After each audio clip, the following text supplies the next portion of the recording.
J'ai eu une enfance heureuse. Je me souviens avoir écrit ces quelques mots au tout début de mon premier roman Aime-moi vite.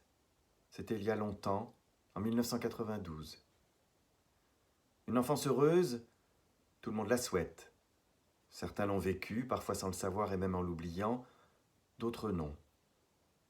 On voudrait que tous les enfants aient droit à cette enfance heureuse, tous les enfants du monde entier. Mais ce n'est jamais la réalité. À l'initiative de Paul Lévy est née cette association Vœux d'artistes, dont je connais l'existence depuis longtemps, ayant des attaches fortes à Marseille. Je peux même dire que cette association, je l'ai vue naître et grandir, devenir ce qu'elle est aujourd'hui, un tremplin exceptionnel pour soutenir chaque année des milliers d'enfances douloureuses frappées par l'épreuve de la maladie et leur permettre de renouer, à travers d'autres associations, comme Sourire à la vie, Hope Project, Compagnie après la pluie, avec cette chose essentielle dans la vie d'un enfant, l'insouciance, qui est la sœur de l'émerveillement. Offrir à ces enfants un moment d'enfance normale, heureuse, c'est leur donner aussi des armes pour lutter contre la maladie. C'est aussi leur dire « la guérison est là, très proche, tout est possible ». N'oublions jamais qu'un enfant qui souffre est aussi un adulte en devenir. Un adulte qui peut garder dans son corps et dans son cœur la mémoire, le plus souvent enfouie, des épreuves passées qui, si elles ne sont pas accompagnées, sublimées, transcendées, peuvent empêcher toute résilience.